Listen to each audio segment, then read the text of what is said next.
Hello students, welcome to the next lecture on the assignment problem. आज के lecture में हम देखेंगे कैसे आप किसी भी असाइनमेंट प्रॉब्लम का ऑल्टरनेट सॉल्यूशन निकाल सकते हो। Alternate solution means assignment problem का यूनिक सॉल्यूशन नहीं होगा, एक से ज्यादा आंसर्स होंगे और वो सारे आंसर कैसे निकालेंगे we will see in this lecture. Myself doctor Harish Garg. आप मेरे यूट्यूब चैनल को फॉलो कर सकते हो और सब्सक्राइब कर सकते हो। जैसे ही मैं नेक्स्ट वीडियो अपलोड करूं आपको नोटिफिकेशन आ जाए। अभी तक हमने क्या देखा? We have learn the concept of the Hungarian methods, how you can solve that. आप ये प्रीवियस लेक्चर्स मेरी playlist optimization techniques in Hindi, ये एक सेपरेट प्लेलिस्ट आपके लिए अपलोडेड है। You can see the assignment problem, Vogel approximation, transportation and many more lecture available in this playlist. अगर मैं आपसे लास्ट लेक्चर के बेस पे क्वेश्चन पूछूं, क्या इस मैट्रिक्स का आप असाइनमेंट निकाल सकते हो? Can you find the assignment of this matrix? Means can you apply the Hungarian method? क्या आप हंगेरियन मेथड इस पे लगा सकते हो? Fine, Hungarian method means can you find the box element, cross and so on. Hungarian method और assignment कब लगा सकते थे? जब आप हर रो में आप देखो कम से आपको एक जीरो मिले, लेकिन पहली रो में 3 जीरोस हैं, दूसरे में भी 3 है, लास्ट में 4 है, लास्ट में 2 है। कॉलम वाइज भी किसी भी रो और किसी भी कॉलम में सिंगल जीरो आपको नहीं मिला। फाइन, इसका मतलब आप इस पे हंगेरियन मेथड से ऑप्टिमल सॉल्यूशन इसका नहीं निकाल सकते। फाइन, तो आंसर इज नो। बट एक और चीज अगर आप इसके सॉल्यूशंस को देखो, ये देखिए, ये जीरो का एक आइडेंटिटी मैट्रिक्स बन रही है, चाहे वो 2x2 की बने, चाहे वो 3x3 की बने। जब कभी भी आपको जीरोस की आइडेंटिटी मैट्रिक्स दिखाई दे जाए, फाइन, मैं फिर कह रहा हूं, चाहे वो 2x2 की है, चाहे वो 3x3 की है, चाहे वो 4x4 की है, जब भी आपको जीरोस की आइडेंटिटी मैट्रिक्स दिखाई दे जाए तो उस केस में हमेशा ही ऑल्टरनेट सॉल्यूशन एग्जिस्ट करेगा। मतलब इस प्रॉब्लम का more than one solution exist करेंगे, more than one solution exist करेंगे। सॉल्यूशन कौन से? असाइनमेंट प्रॉब्लम के। और हमारा टारगेट है आज के लेक्चर में ये सारे सॉल्यूशन को निकाल।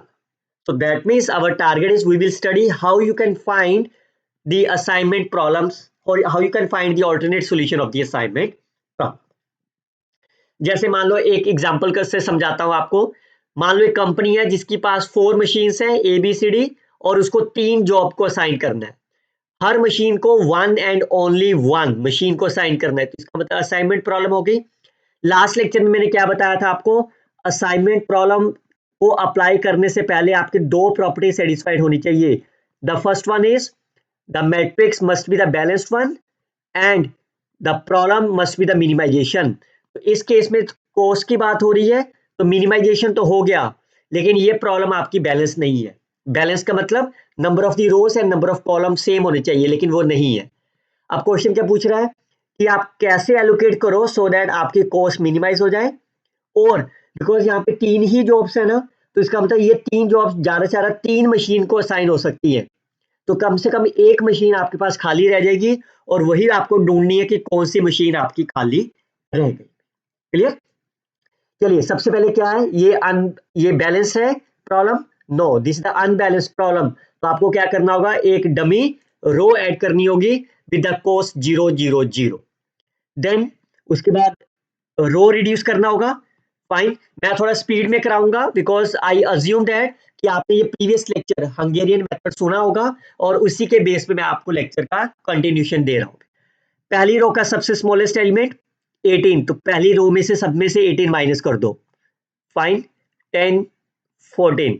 सेकेंड रो का सबसे स्मॉलेस्ट एलिमेंट 8, सभी में से 8 माइनस कर दो, 0 5 9 11। थर्ड रो का सबसे स्मॉलेस्ट एलिमेंट 10, माइनस कर दो 10, सो 5 9 12। और इसका 0 है तो ये 0 0 0 0 रह गया। अब सेम चीज कॉलम वाइज कर देते हैं। कॉलम वाइज सबसे स्मॉलेस्ट एलिमेंट 0, वो सेम ही रह जाएगा, इसमें भी 0 माइनस करेंगे, सभी का सेम रह गया। Now you can make the assignment. पहली रो में देखो आपको एक 0 मिल गया, उसको असाइन करा, बाकी दोनों को कैंसल। सेकंड रो में कोई भी नहीं मिला, थर्ड में कोई भी नहीं मिला, फोर्थ में कोई नहीं मिला। अब कॉलम वाइज आ जाओ, सेकंड कॉलम में एक 0 मिला और रो आपने कैंसिल कर दी। फाइन, तो can you say this solution is the optimal? Can you say this solution is optimal? Answer is no, because हर रो में प्रॉपर असाइनमेंट नहीं मिली आपको। उसके लिए क्या करना होगा? हंगेरियन लगाना होगा। तो किस रो में असाइनमेंट नहीं मिली उसको टिक कर दो। फाइन। इस रो में कहां पे जीरो क्रॉस लिखा हुआ है? फाइन। और इस में कहां पे जीरो बॉक्स लिखा हुआ है? यही हमने हंगेरियन में सीखा था। Fine. Now you can do the vertical lines. Column में वो वर्टिकल लाइन कर दो जहां पे टिक लगा हुआ है, और रो में वो लाइन कर दो जहां पे टिक नहीं लगा हुआ। फाइन। आप अपना आंसर एग्जाम में देख भी सकते हो। जैसे आपने क्रॉस लाइन वर्टिकल और हॉरिजॉन्टल लगाई, जो भी एलिमेंट्स आपके बाकी रह गए, ये रह गए ना 6 एलिमेंट, इसमें जीरो नहीं होना चाहिए। फाइन। अब आप क्या करो, इसमें से जो भी अनकवर्ड सेल है, जो भी आपके पास अनकवर्ड सेल है, उसमें से सबसे स्मॉलेस्ट एलिमेंट क्या है? 5। तो सभी एलिमेंट्स में से 5 5 माइनस कर दो इन 6 में से, और जहां पे इंटरसेक्शन पॉइंट आया है वहां पे आप इसको ऐड कर दो। तो यहां पे मैंने इंटरसेक्शन पे ऐड कर दिया। यहाँ पे 1 हो गया, 0 0 5 4 4 एंड सो। अब फिर से असाइनमेंट देते हैं। पहली में एक जीरो मिल गया, असाइन, कॉलम्स कैंसल। सेकंड में एक जीरो मिल गया, असाइन, कॉलम कैंसिल कर दो। थर्ड में दो जीरो है, छोड़ दो, कॉलम वाइज आ जाओ। कॉलम में एक जीरो मिल गया, row cancel. Again you can see this is not the optimal solution. फिर से हंगेरियन लगाते हैं। यहाँ पे टिक करा, यहाँ पे दो क्रॉस है, दोनों रोस आपकी टिक हो गई। जैसे इस रो में जाओगे तो जीरो बॉक्स, और इस वाले में जाओगे तो जीरो बॉक्स। इस वाली लाइन में जाओ तो जीरो क्रॉस नहीं है, इसमें आपके पास सेम रह गया। Now you can make the assignment, sorry make the vertical line. जो टिक करा हुआ है कॉलम उसमें, और जिसमें टिक नहीं करा हुआ है रो उसमें। फाइन। तब आप फिर से देख सकते हो, आपके पास जो एलिमेंट्स बचे इसमें जीरो नहीं लिखा हुआ। सबसे स्मॉलेस्ट एलिमेंट क्या है? 4। 4 माइनस कर दो इन सभी में से, और ये आपका इंटरसेक्शन पॉइंट है, और ये इन दोनों में 4 और 4 ऐड कर दो। तो यहाँ पे क्या हो गया? 9। यहाँ पे आपका 4 हो गया, दिस विल बी 1 0 0। यहाँ पे आपके पास 5 हो गया, यहाँ पे 2 एंड 3। अब असाइनमेंट असाइन कर देते हैं। यहाँ पे एक जीरो मिल गई, क्रॉस।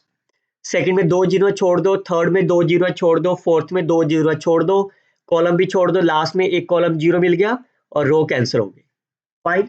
अब आप दोबारा रो वाइज देख लो तो कोई असाइनमेंट नहीं है। फाइन। अब यहाँ पे हंगेरियन अप्लाई नहीं हो सकता, मतलब ये टिक आप नहीं कर सकते, क्योंकि अभी सारी जीरो क्रॉस ना हुई। अब आप इसमें देखो, यहाँ पे क्या मतलब है ये? दैट मीन्स स्केयर, आपको आइडेंटिटी मिल गया ना, जीरो का बॉक्स मिल गया आपको, तो इसका मतलब यहाँ पे ऑल्टरनेट सॉल्यूशन एग्जिस्ट करेगा। फाइन। और वो ऑल्टरनेट सॉल्यूशन कैसे निकालेंगे हम? एक बार इस दो डायगोनल पे असाइन कर दो वैल्यू। फाइन। जैसे दो दो अल्टरनेट सॉल्यूशन मिले, मैंने दोनों को अलग अलग बना लिया। एक बार इस डायगोनल पे असाइन कर दो, इन दोनों को क्रॉस कर दो, और दूसरी बार इस डायगोनल पे असाइन कर दो, और इन दोनों को डिलीट कर दो। And that is my assignment problem. मतलब 1 किसको असाइन हो गया? ए को, 2 असाइन हुआ बी को, 3 assign to the C, 4 assign to D D. और इस वाले केस में 1 is assign to A, second is assigned to C, third is assigned to B, and fourth is assigned to D. So you have the two optimal allocation, और इसकी coast क्या निकाल सकते हो? 1 A पे गया 18, second B पे गया 13, थर्ड D पे गया is a 19, and similarly for the others. और आप चेक करोगे हमेशा ऑल्टरनेट सॉल्यूशन में ये ऑप्टिमल आंसर दोनों का सेम होना चाहिए। अगर ये सेम नहीं है तो आपकी कहीं ना कहीं में कैलकुलेशन मिस्टेक हुई। फाइन। इसका एक सेकंड पार्ट क्या पूछा था मैंने स्टार्टिंग में? विच मशीन इज लेफ्ट बिहाइंड। क्योंकि आपके पास 3 जॉब्स है ना, और मशीन 4 है, तो एक ना एक मशीन तो लेफ्ट रह जाएगी। तो आप देखो इसमें फोर्थ जॉब तो है ही नहीं ना, तो ये देखो फोर्थ जॉब किसको साइन हुई है? आपकी डी को। इसका मतलब D job is my left behind, because job 4 है ही नहीं ना, वो डमी है, काल्पनिक है वो आपके लिए। तो इसका मतलब मशीन 4 कहीं भी असाइन नहीं होगी, वो खाली की खाली रह जाएगी। चलिए अगला करते हैं। कंसिडर द मिनिमाइजेशन प्रॉब्लम है, और ये बैलेंस भी है। फाइन। तो सबसे पहले रो रिड्यूस करते हैं। हर रो में से स्मॉलेस्ट एलिमेंट पिक करते हैं, माइनस कर देते हैं। इसमें से 2 माइनस कर दिया। फाइन। It is 3। सेकंड में 4 है आपके पास, 1 2 3, नेक्स्ट में से 7 माइनस करेंगे, नेक्स्ट में से 3, you will get this assignment. अब कॉलम वाइज रिड्यूस कर लेते हैं। हर कॉलम का सबसे स्मॉलेस्ट एलिमेंट 0 ही रहा, इसमें से 1 माइनस कर दिया सभी में से, फाइन। इसका स्मॉलेस्ट एलिमेंट 2 है, 2 माइनस कर दो सभी में से। इसका स्मॉलेस्ट एलिमेंट 1 है, 1 माइनस कर दिया सब में से, 0 0, फाइन। अब एलोकेशन असाइन करते हैं। सबसे पहले एक 0 नहीं मिली छोड़ दो, सेकंड में एक 0 नहीं मिली छोड़ दो, थर्ड में भी एक नहीं है छोड़ दो, फोर्थ में भी नहीं है छोड़ दो। कॉलम वाइज आ जाओ, कॉलम में भी एक 0 नहीं है छोड़ दो, किसी में भी एक 0 नहीं है। इसका मतलब आप हंगेरियन मेथड और जिसको वर्टिकल लाइंस ऐसे करते हो वो मेथड एप्लीकेबल नहीं होगा। हमेशा याद रखिए बच्चे, वर्टिकल लाइन और हॉरिजॉन्टल लाइन तभी एप्लीकेबल होगा जितनी भी ये जीरो से आपने लिखी हुई है, या तो जीरो के ऊपर बॉक्स आ जाए या जीरो क्रॉस हो जाए। अगर कोई भी जीरो खाली बची हुई है, हंगेरियन मेथड एप्लीकेबल नहीं होगा। क्या यहाँ पे ऑल्टरनेट सॉल्यूशन एग्जिस्ट करेगा? यस, ये 3 बन गए ना आपके पास, देखो आइडेंटिटी मैट्रिक्स बन गई ना, तो इसका मतलब यस, यहाँ पे आपके पास ऑल्टरनेट सॉल्यूशन एग्जिस्ट करेगा ही करेगा। अब वो निकालेंगे कैसे? फाइन। अब इस आइडेंटिटी को छोड़ दो आप, बाकी कहां कहां पे जीरो आपके पास? एक ये एलिमेंट है, ये 3 एलिमेंट है आपके पास, फाइन। ये तो आपका बॉक्स नहीं ना बना रहा, ये तो बॉक्स नहीं बना रहा ना आपके पास। अब आप क्या करो, इन तीनों में से ओरिजिनल कोस्ट में से सबसे मिनिमम एलिमेंट देख लो, इन तीनों का क्या है। तीनों का एलिमेंट क्या है? 3, यही तो मिनिमम है ना सबका। मैं फिर कह रहा हूं, जो आपके पास आइडेंटिटी एलिमेंट है उसको छोड़ दीजिए, बाकी जो जीरोस बच गई, कहीं भी बचा हो, उसका ओरिजिनल वैल्यू में देख लो कोस्ट की मिनिमम वैल्यू कितनी है। सबसे कोस्ट मिनिमम ये है, इसको आप पहले नंबर पे असाइन कर दो। जैसे ही आपने असाइन कर दिया तो कॉलम कैंसिल हो गया आपके, फाइन, क्योंकि एक रो और एक कॉलम में एक ही असाइनमेंट पॉसिबल है। यहां तक क्लियर हो गया? अब फिर से असाइनमेंट स्टार्ट कर, क्लियर? यहाँ क्लियर हो गया? अब पहले में 2 रो है छोड़ दो, इसमें 2 है छोड़ दो, सी में भी 3 है छोड़ दो, कॉलम वाइज चलते हैं। यहाँ पे एक 0 मिल गया आपको, असाइन कर दिया और इसको स्किप कर दिया, क्लियर? क्या आप यहाँ पे हंगेरियन मेथड लगा सकते हो, मतलब टिक और क्रॉस वाला? नहीं। क्यों? क्योंकि अभी आपके पास कुछ जीरोस बची हैं जिसपे क्रॉस और बॉक्स नहीं आया, लेकिन ये तो फिर से बॉक्स बन गया ना आइडेंटिटी, इसका मतलब ऑल्टरनेट सोल्यूशन होगा, तो इसके 2 केस बना लेते हैं। फाइन, इतना डायग्राम तो सेम रही, तो 2 केस बना लो। 2 केस क्या बनेंगे? एक बार इधर डायगोनल में ये दोनों कैंसल, और दूसरी बार ये दो डायगोनल और पहले वाले 2 कैंसल, क्लियर? तो आपका सॉल्यूशन क्या हो गया? A is assign to 2, B is assign to 3, C is assign to 4, D is assign to 1। और similarly for the second case, यहाँ पे आपके पास ये ऑप्टिमल सॉल्यूशन आ गया। और अगर आप कोस्ट निकालना चाहोगे, दोनों की कोस्ट सेम आनी चाहिए। ए सेकंड पे गया 3, बी थर्ड पे गया 6, सी 4 पे गया 8, और डी जो आपका 1 पे गया, दैट इज माई 3। तो कितना हो गया आपके पास? 9 17 20, फाइन। और अगर आप सेकंड केस में करोगे, यहां से भी आपका 20 ही आना चाहिए। अब मैं करके दिखा दे रहा हूं आपको। ए का थर्ड पे जाओगे 4, बी का सेकंड पे जाओगे 5, सी का 4 पे जाओगे 8, डी का इस पे जाओगे, so that is again 20. You can see both the answers are same. Fine. अगर आप सोच रहे हो कि इसके अलावा भी कुछ क्वेश्चंस सॉल्यूशन बनेंगे, you can try it yourself. वो कैसे बनेंगे? जैसे मैंने यहाँ पे कैसे स्टार्ट करा है, इस वाले केस में मैंने बिल्कुल यहां से स्टार्ट करा ना, आप यहां से स्टार्ट करो मान लो, फाइन। तो ये case column and row cancel हो जाएंगे, फाइन। अब रो वाइज और कॉलम वाइज असाइन करते हैं, यहाँ एक 0 आया, फाइन, ये कैंसिल हो गया। अब यहाँ पे फिर से बॉक्स है, यहाँ पे 2 असाइनमेंट सॉल्यूशन मिलेंगे। पहले केस की भी कॉस्ट निकाल लो, दूसरे की भी कॉस्ट निकाल लो। अगर उसकी कॉस्ट 20, पहले 20 आई थी ना आपका आंसर, अगर उसकी कॉस्ट 20 से कम आ गई तो ये ऑप्टिमल सॉल्यूशन होगा, अदरवाइज दूसरा ऑप्टिमल सॉल्यूशन हो जाएगा। तो सारे केस निकालिए, लेकिन जरूरत नहीं है, अगर मैंने बता दिया आपको कि सबसे स्मॉलेस्ट में से स्टार्ट करिए, that will be the always the best solution answer. चलिए नेक्स्ट क्वेश्चन करते हैं। नेक्स्ट क्वेश्चन क्या कह रहा है? Shop needs the 4 jobs and the 4 worker, following is a cost performance. देखिए बच्चों, ये नंबर क्या है आपका? This are the missing numbers, fine. और असाइनमेंट प्रॉब्लम में आप क्या कह सकते हो कि जो वर्कर 1 है वो जॉब 3 कभी नहीं करेगा, उसने मना कर दिया कि मैं जॉब 3 नहीं करूंगा, तो इसका मतलब वो उसका टाइम पीरियड कुछ नहीं है। सिमिलरली वर्कर 3 ने जॉब 4 करने के लिए मना कर दिया आपको, clear? That is basically called as the restriction. हमने रिस्ट्रिक्शन लगा दी कि वर्कर 1 को जॉब 3 असाइन नहीं करनी है आपने, वर्कर 3 को जॉब 4 असाइन नहीं करनी है हमने। फाइन। मैं इस रिस्ट्रिक्शन लेक्चर को, इससे अगला लेक्चर भी डिटेल में बताऊंगा आपको वेरियस एग्जांपल के साथ। फाइन। अब क्वेश्चन ये कह रहा है कि अगर आपको एक एडिशनल वर्कर असाइन कर दिया जाए जो इन 4 जॉब को परफॉर्म करेगा, एडिशनल वर्कर मतलब ये 5th वर्कर है और उसकी कॉस्ट क्या क्या दे दी आपको, 60, 45, 30 एंड 80। फाइन। तो क्या ये जो भी आपने एडिशनल वर्कर लिया है, क्या ये इकोनॉमिकल है कि आप इन 4 में से किसी एक के साथ उसे रिप्लेस कर दो?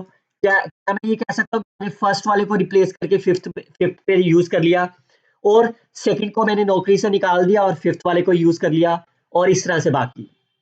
वो कैसे आप किसी को भी रिप्लेसमेंट दे सकते हो? 2 मेथड हो सकते हैं उसके। फाइन। एक तो ये है कि मैं इसको असाइनमेंट निकाल देता हूँ, इसकी भी असाइनमेंट करके इसकी कॉस्ट निकाल दे रहा हूं मैं। फाइन। तो वो कैसे निकालेंगे, जैसे ये मेरी ओरिजिनल है, ये मिनिमाइजेशन प्रॉब्लम भी है और बैलेंस भी है, तो मैं सबसे पहले सबसे में से रो में से 20 माइनस करता हूं। फाइन। फिर कॉलम वाइज करता हूं, फिर हंगेरियन लगाता हूं, फिर सोल्यूशन निकालता हूं। फाइन। वो आप अपने आप सेल्फ कर लेना। तो मान लो वो सेल्फ करने के बाद that you can do it your self, ठीक है ना? ये तो आप कर लोगे based on my this lecture Hungarian method. तो आपके पास सोल्यूशन ये आ गया, और कितनी कॉस्ट आई आपकी, 140। अब क्वेश्चन में कह रहा है कि एक 5th वर्कर आपने ऐड कर दिया जिसकी कॉस्ट 60, 45, 30 एंड 80। तो क्या आप किसी को रिप्लेस कर सकते हो? सबसे पहले यह देखते हैं ये तो बैलेंस्ड है कि नहीं है। इट इज अनबैलेंस्ड प्रॉब्लम, तो आपको एक 5th जॉब असाइन करनी पड़ेगी ना स्केयर मैट्रिक्स बनाने के लिए, तो वो 0 0 0 आपने असाइन कर दिया। मैं इसको भी हंगेरियन मेथड से सॉल्व करता हूं। फाइन। और इसकी भी कॉस्ट निकाल लेता हूं मैं। अगर तो इसकी कॉस्ट 140 से लेस आ गई तब तो हम इसको रिप्लेस करेंगे किसी के साथ, अदरवाइज नहीं करेंगे। तो आप हंगेरियन मेथड इस पे लगाओगे जब, again that you can do it by yourself. Fine. तो आप देखोगे आपके पास ये एलोकेशन आई, 1 assign to the 4, 2 assign to the 3 and so on. उसकी कॉस्ट कितनी आ गई, 120। तो क्योंकि आपकी कॉस्ट कम हो गई तो यस इट इज बेनिफिशियल। इसका मतलब 5th वर्कर जो आप लोगे वो बेनिफिशियल है। तो बेनिफिशियल है तो इसका मतलब आपको इन 4 में से किसी एक को रिप्लेस करना होगा, क्योंकि आपके पास 4 ही जॉब्स थी ना, ये तो डमी जॉब है। किसको असाइन करोगे आप, किसको रिप्लेस करोगे? ये 5th किसको असाइन हुई आपके पास, आप देख लो। पहली बात, कॉस्ट इज डिक्रीज बाय 20, तो यस इट इज इकोनॉमिकल। तो किसको आपके पास क्या है, वर्कर्स है लेकिन जॉब नहीं है ना, जॉब तो डमी है। किसके पास डमी जॉब चली गई आपके पास, देखो 3rd वर्कर के पास डमी जॉब गई ना आपकी, तो इसका मतलब आप 5th वर्कर को किसके साथ रिप्लेस कर दोगे, 3rd वर्कर के साथ। तो 3rd वर्कर को बोले तुम्हारी छुट्टी, और 5th वर्कर को नया काम मिल गया। क्लियर? चलिए अगला क्वेश्चन पढ़ते हैं। A company operates the 4 territory and the 4 salesmen. The territory are not equally rich, तो जिसका पोटेंशियल एनुअल सेल दे रखा है आपको। फाइन। उसके बाद 4 सेल्समैन दे रखे हैं जिनके पास सबकी अपनी अपनी कैपेसिटी है, और उनका ईयरली सेल्स 7, 5, 5 एंड 4 दे रखा है आपको। क्लियर? और आपको कहा क्या है, प्रॉब्लम आपके पास सेल को मैक्सिमाइज करना है। इस तरह से मैक्सिमाइज करना है, जो बेस्ट आंसर होगा उसको बेस्ट असाइन करिए, उसको असाइनमेंट प्रॉब्लम से टारगेट करिए। क्लियर? तो मैं इसको समराइज करता हूं। आपके पास एक एनुअल सेल है और एक ईयरली सेल है। आपका टारगेट है प्रॉफिट को मैक्सिमाइज करना। सबसे पहला काम, पहले तो मैट्रिक्स बनानी पड़ेगी ना आपको, वो तो गिवन नहीं है। आपके पास क्या है, एक तो सेल्समैन है, फाइन, और एक आपके पास टेरिटरी है। दो ही तो चीजें हैं। तो सेल्समैन कितने हैं आपके पास, ए, बी, सी और डी, और टेरिटरी आपके पास है 4, 1, 2, 3 और 4। तो सबसे पहला काम आपके पास है ये मैट्रिक्स को डिफाइन करना। अभी तक जितने प्रीवियस एग्जांपल हमने करी उसमें सारी मैट्रिक्स गिवन होती थी, लेकिन यहाँ पे मैट्रिक्स आपको बनानी है, वो किसकी बनानी है? सेल्स की। काफी आसान है, मैं भी बता देता हूँ कैसे बनाएंगे। सबसे पहले ये देखो सेल्समैन है, सेल्समैन कितने कितने प्रपोर्शन में है? 7 5 5 4। सो टोटल प्रपोर्शन, ये क्योंकि प्रपोर्शन है ना, तो टोटल सेल कितनी होगी आपकी? प्लस कर लेते हैं ना इसको, 10 17 21। फाइन, इस 21 का प्रपोर्शन निकाल दो सेल के साथ, तो डिवाइड कर देना इसको, डिवाइडेड बाय 21, तो ये कितना हो गया? 6000। तो ये नंबर आपके पास फर्स्ट टेरिटरी का, इसको 1000 में लिख लेता हूं। Fine, that is my 6000 cell. Similarly 21 cell के साथ 105 कितना हो गया? That is my 5000। सिमिलरली 21 के साथ 4000 एंड 63 के लिए 3000।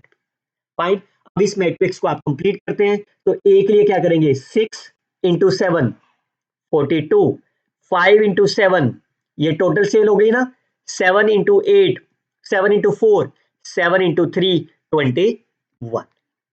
क्लियर? अब क्योंकि ये आपकी प्रॉफिट मैट्रिक्स है, तो पहले आपको इसको किसमें कन्वर्ट करना होगा? मिनिमाइजेशन में। तो कैसे कन्वर्ट करोगे? सबसे लार्जेस्ट एलिमेंट पिक करो, लार्जेस्ट एलिमेंट इज 42, तो इस पूरी मैट्रिक्स में से, इतनी मैट्रिक्स में से 42 माइनस कर दो। फाइन, तो प्रॉफिट को पहले कॉस्ट में बना लेते हैं, सबसे नंबर 42 माइनस कर दिया। जैसे आपने माइनस करा, अब इसके अंदर हम क्या करेंगे? रो रिड्यूस, सब में से रो 0 माइनस कर दो। फाइन, इसमें से 12 माइनस कर दो, 5 10 15। सेकंड में से 12 माइनस कर दो, 12 5 10 15। थर्ड में से स्मॉलेस्ट एलिमेंट 18, 18 माइनस कर दो, 4 8 एंड 12। आप कॉलम वाइज माइनस कर देते हैं, इसमें से 0 ही है, इसमें से 4 माइनस होगा, सभी में से 1 1 3, इसमें से 8 माइनस कर दें, 8 6 8 2 8 2, और इसमें से सबसे स्मॉलेस्ट 12 है, 9 3 एंड 3। अब इसकी एलोकेशन करते हैं, एक जीरो मिल गई, फाइन, बाकी कैंसल, इसमें कोई जीरो नहीं है, छोड़ दीजिए। कॉलम में पहली असाइनमेंट, क्या ये ऑप्टिमल है? It is not optimal, because सभी रो में एक एक बॉक्स नहीं मिला। Then you can apply the Hungarian method. Fine, तो हंगेरियन के लिए जिस रो में नहीं है उसको टिक कर दिया, इस रो में जाइए जहां पे जीरो बॉक्स लिखा है, और इस रो में जाइए जीरो बॉक्स, इसके लिए जीरो क्रॉस। फाइन, अब आप वर्टिकल लाइन लगा दो जिसपे टिक लगा हुआ है, और रो में जिसपे टिक नहीं लगा हुआ। फाइन, अब जो एलिमेंट्स बाकी बच गए, इसमें क्या करना होगा आपको? जो स्मॉलेस्ट एलिमेंट है, स्मॉलेस्ट एलिमेंट क्या है इसका? 1। इन सभी 6 एलिमेंट में से 1 माइनस कर दो, और यहाँ पे 1 को ऐड कर दो, तो ये आपके पास मैट्रिक्स से बन गई। फाइन, अब चेक करते हैं क्या ये ऑप्टिमल है कि नहीं। पहली में से एक जीरो मिलेगा, क्रॉस, बाकी सबके कैंसिल हो गए। सेकंड में एक जीरो मिल गया, रो कैंसिल कर देते हैं। थर्ड में 2 जीरो मिल गए, छोड़ दीजिए। कॉलम में एक कॉलम मिल गया, फिर से ये ऑप्टिमल नहीं है, बिकॉज थर्ड में आपको असाइनमेंट नहीं मिली। थर्ड को आपने साइन कर दिया, यहाँ पे 2 बॉक्स थे, दोनों को साइन कर दिया। इस वाली लाइन में जाओगे तो जीरो क्रॉस बॉक्स ये लिखा हुआ है, और फर्स्ट कॉलम में जीरो। फाइन, और इसके साथ ये हो गया। अब आप असाइन कर दीजिए बॉक्स में, एक तो ये हो गया, दूसरा ये हो गया, दोनों क्रॉस, और इसमें जहां पे नहीं लिखा हुआ। फाइन, मैं फिर कह रहा हूं बच्चों, जब भी आप ये वर्टिकल और हॉरिजॉन्टल लाइंस लगाओ, लगाने के बाद चेक कर लो जो भी एलिमेंट्स बच गए आपके, वहां पे जीरो नहीं होना चाहिए। अब क्या करना है? 1 सभी में से माइनस कर देंगे, और यहां पे ऐड कर देंगे 1 1। क्लियर? तो अब आप असाइन कर दो जीरो। क्लियर? यहां 2 जीरो है, छोड़ दो, यहां 2 जीरो है, यहां 2 जीरो है, कॉलम वाइज आ जाओ। फाइन, अब आप देखो हंगेरियन, इसके बाद टिक मार्क तो नहीं होगा, बट यू कैन सी ये आपके पास क्या बन गया? बॉक्स बन गया ना, आइडेंटिटी मैट्रिक्स। तो इसका मतलब ऑल्टरनेट सॉल्यूशन एग्जिस्ट करेगा। तो ऑल्टरनेट सॉल्यूशन क्या होगा? एक बार इन दोनों पे असाइन कर देंगे बॉक्स, और अगली बार इन दोनों पे असाइन कर देंगे। तो आपकी एलोकेशन क्या होगी? 1 is assign to A, second is assign to the B, and so on. और इसकी कॉस्ट कितनी है? सॉरी, सेल प्रॉफिट था ना, ओरिजिनल मैट्रिक्स में जाएंगे, 1 से ए 42, टू 1 बी से 25, then 20 and 12. Similarly for the second alternate solution के लिए, this is my 42, this is my 20 25, ये थर्ड था ना आपका, चेक करिए एक बार, यस थर्ड, यहाँ पे थर्ड आएगा, फाइन, और लास्ट में 12. तो if you add them you will get the both has the same answer, which is my 99 rupees or whatsoever the unit is the answer. Okay, look at the next one. A private firm company has a typing job. 5 typists are in the firm and they changes in their speed. On the basis one job is given to the one typist. एक job ही मिलनी है किसी भी typist को, इसका मतलब assignment problem हो गई, फाइन। और उसके बाद क्या बोला है, टाइपिस्ट को जो पेड मिलेगा फुल आवर्स के लिए, तो आपको बताना है कि कितनी least cost, that's minimization problem. Again आपके पास पहले मैट्रिक्स नहीं ना दे रखी, एक तरफ टाइपिस्ट होंगे आपके A B C D E, और दूसरी तरफ क्या होंगी, नंबर ऑफ दी जॉब्स। तो सबसे पहले आपका टारगेट है इस मैट्रिक्स को कंस्ट्रक्ट करना, क्लियर। अब आप देखते हैं ये टाइपिंग एंड जॉब है, पहले ए से पी के लिए निकालता हूं मैं, क्या मतलब है इसका, ए से पी के लिए कितने नंबर ऑफ पेजेस उसने करने हैं, 199, उसके number of pages per hour कितने हैं, इसको डिवाइड कर दे, ये क्या बन गया आपके पास, the time taken by the typist A to complete the job B 16.58।